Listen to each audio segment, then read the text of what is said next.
Hello friends, Mandar here. I'm back with another video. Today we are going to talk about some of the bills that we have been talking about since the last couple of months. I have got a lot of questions regarding what's happening with the Reconciliation Bill, Meng Amendment, the Eagle Act and so on. So let's take a look at the current status of what is happening with those bills. Along with that, I will also cover some of the topics now that the fiscal year 2021 has ended and fiscal year 2022 has started, what it means to the visa numbers and things like that. And there are some other important questions if you are in the 485 stage. So if you are interested in this topic, watch this video until the end and let's get started.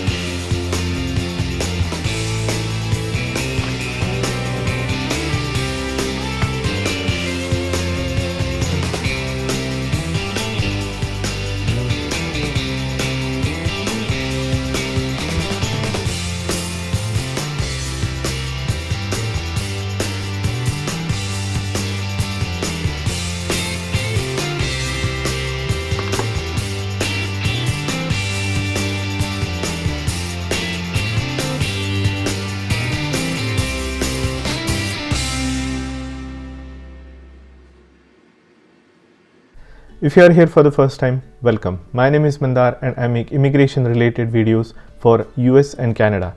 I'm not an immigration lawyer, so anything that I say on this video or on my channel is for information purpose only. And for your specific immigration needs, before you take any action, you should hire a competent immigration lawyer. Now, in the last several months, we have seen a lot of bills come in since January, since the Biden administration has taken into power. We saw quite a few bills, America's Children Act, Eagle Act, and now recently with the Reconciliation Bill and the Budget Bill. A lot of people have been asking me what is happening with those because it really raises the hopes of a lot of people. But as you can imagine, anything to change in this country for immigration takes a lot. The last time there was a comprehensive immigration reform was several decades back. Now with the majority that Democrats have in Senate and in the House, there is a likelihood that some of these things can become into the law. But still it's difficult because there are so many checks and balances in the current system that don't allow these immigration reforms to be passed through. It's always difficult to pass this. It is always difficult to pass these immigration bills on its own merit unless there is a bipartisan support. And if you try to slide it into a bigger bill such as infrastructure bill or the budget bill, then there is a lot of pushback. Now last Wednesday there was a second attempt. If you remember, 2 weeks back the Senate parliamentarian rejected all the immigration clauses from the budget bill or the reconciliation bill. Now the Democrats made a second attempt to include some of the changed language in particular, but that attempt was also failed. The Senate parliamentarian rejected the second time any immigration reforms that will still into the budget reconciliation bill.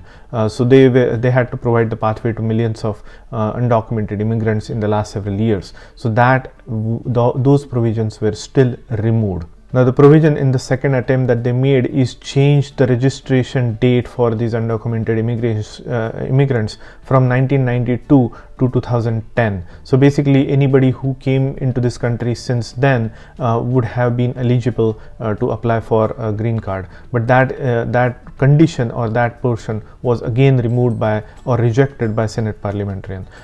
Now remember, those other clauses regarding immigration, those were meaningful to the EB category, were also removed, unfortunately. Those had to do with the recapture of all the unused EB numbers since 1992. That would have been around 300,000 additional green cards which would have been available for this year and next year in addition to the current quota and spillovers. That would have been a great boost to reduce the backlog of EB category, but those were already removed.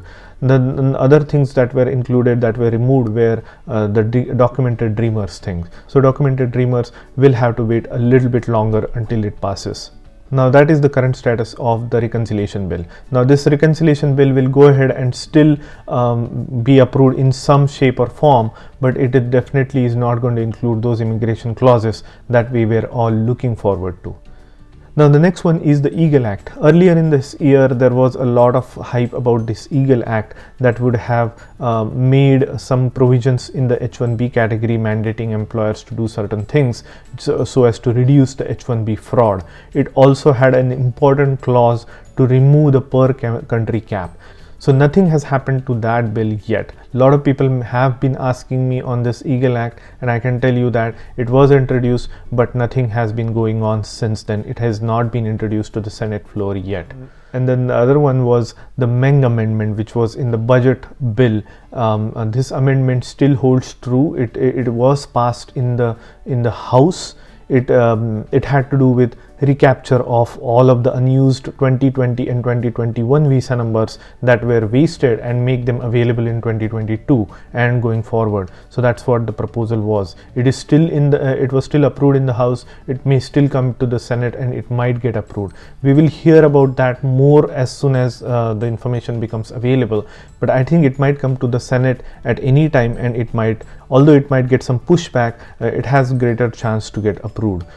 Now there are certain things that will happen in the next couple of weeks. We'll get the November visa bulletin, which we'll be waiting for eagerly, and we'll also hear from Charlie Oppenheim, who will also have some insights into what to expect in the future in the EB category, whether this Meng Amendment and these visa number spillovers and all those count towards the FY22 numbers or not. We will hear about that from Charlie. And at this point of time, I would like to ask you, if you haven't liked the video, please do so, because it helps the video and the algorithm to share this video to as many people as possible. And if you haven't subscribed so far, please do subscribe. I see a lot of YouTube channels growing exponentially but with the audience that we have here, especially from India, we are very conservatives. We think twice to hit any button. So I encourage you to please hit the like button and consider subscribing to my channel. Now there is a lot of confusion going on with the courtesy letters that USCIS is sending to everybody who has been in the 485 stage. Now the last 3 months, July, August and September, we have seen USCIS was expediting the approvals of 485 and approvals of green cards. A lot of my friends have eventually got their green cards in just the last couple of weeks, and they have been waiting since many years. Some are of my age, some came to this country when I came, and they just received their green cards. So congratulations to everybody who has received their green cards in the last several weeks. There was a huge push by the immigration by USCIS to use these numbers from last year, I think they have done a commendable job. Now what has happened is during the last course of a couple of weeks, they have been sending courtesy letters, and these have caused a lot of confusion because some people have already submitted their medicals, and receiving this courtesy letter is something that confused them.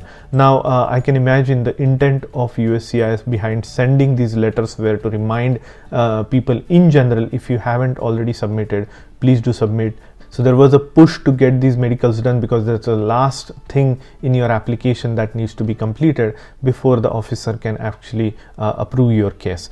Now what I'm thinking is, since the FY21 has already ended by September 30th, these letters will no longer be sent out, because that was towards the push of using all those visa numbers by September 30th. Now starting October 1st, the new fiscal year for immigration starts. Basically now the new quota and the new spillovers, everything gets available starting October 1st. Now how does it impact your case? So we'll consider a couple of scenarios. So say for instance, you are still in your 485 stage, your dates are current, your final action date is current, but you somehow missed getting your green card before September 30th in that last bit push of USCIS. Now what happens to your case? Nothing happens. It just processes as normal.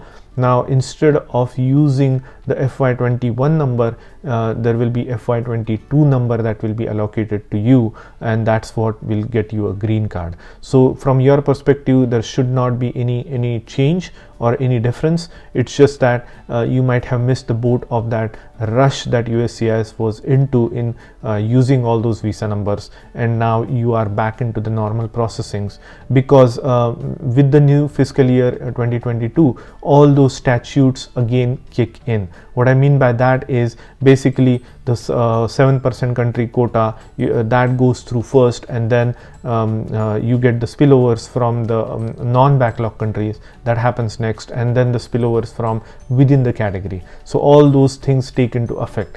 What it really means to EB category is, as against towards the end of the year when all the statutes were already considered and a lot of visa numbers were broadly open for the EB category, now that kind of goes away. Your application has to follow the same rules one more time, which apply at every year at the beginning of the year. First 7%, then the spillover, and then the EB category spillover, those sort of things. So the processing might get a little bit slowed down, but that doesn't mean that your application will not be processed. It's just a matter of them going through all these statute rules in order to release these visa numbers for EB category. Hope that makes sense. Now again, somebody asks, will the visa numbers that were spilled over or from FB category, will they be available for EB category? Yes, they will be available, because none of the rules have changed. So as Charlie mentioned, 150,000 visa numbers spilled over from FB category will be available for EB category starting this year.